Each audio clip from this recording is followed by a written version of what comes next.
Good afternoon and welcome to the Fiscal Philosophy YouTube channel where we have Uber Technologies who has reported earnings, great results, but barely any movement in the share price. This business model is one of the strongest in existence presently and has resulted in an explosion of free cash flow over the last handful of years. They went from negative free cash flow into just massive year-over-year increases, and it's still going up, ladies and gentlemen. This is an up and to the right situation.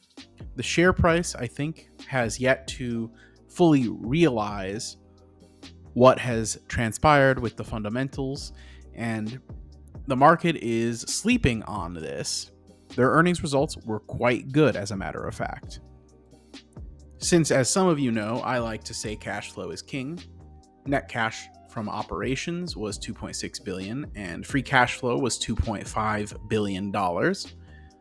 Unrestricted cash equivalents and short-term investments, so like their cash and probably T-bills and whatnot, $7.4 billion at the end of second quarter, just kind of in the bank.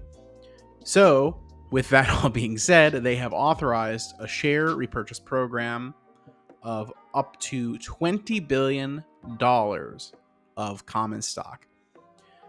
Their market cap, I think, is just under $200 billion right now, so they're currently authorized to purchase back up to 10% of the existing market cap of the stock.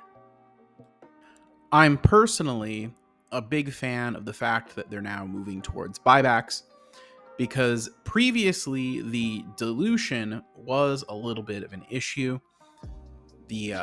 At least as far as I'm concerned, I don't love dilution in stocks that I hold. I prefer the share count to be falling, especially if the price is reasonable. Now I think we've reached a point where they're just spitting all this cash out and they're growing without having to spend all of it. So what else to do but reward shareholders with buybacks?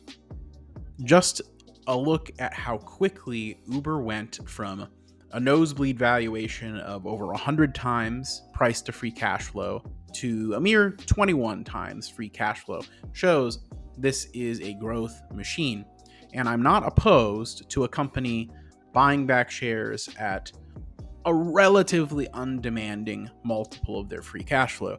Something like 21 times, if you're growing at the pace that Uber has been growing, I don't think that that's totally unreasonable, especially if they don't have necessarily superior places to put the cash to generate more and more growth. I think a lot of their growth is just organic and they have that figured out. So the extra cash may as well do buybacks since the stock isn't terribly expensive. You might be able to make a case that perhaps their cash would be better off doing something like, say, paying down long-term debt. However, I think that their long-term debt is quite manageable compared to their annual free cash flow, and if this debt is generally of a lower interest rate variety, more than likely the shares could be argued to be a better use of the capital than, say, let's say the debt is 3.5% interest or something. I'm not saying it is, but like, for example, I think buying Uber shares at a low 20s price to free cash flow is probably a better use of the money than paying down like 3 or 4% interest debt. That's just my personal opinion, though.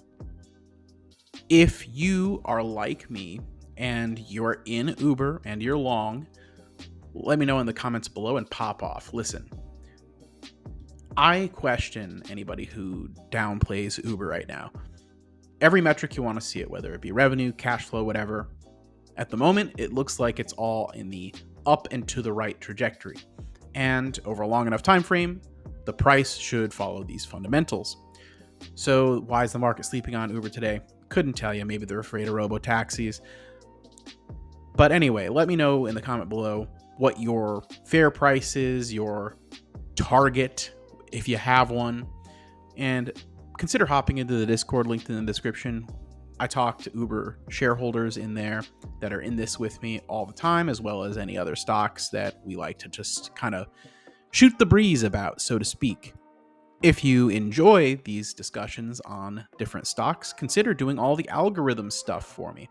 That's right. Like, subscribe, all that. Again, my Discord in the description is free. I don't try to monetize that at all. If you want to support the channel financially, you can become a member, but I don't do the hard sell on that.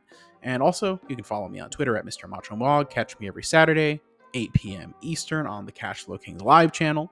We do shill the members pretty hard on there, but it's only $2 a month. So how can you afford not to be a member? Take it easy, everyone. Have a wonderful day.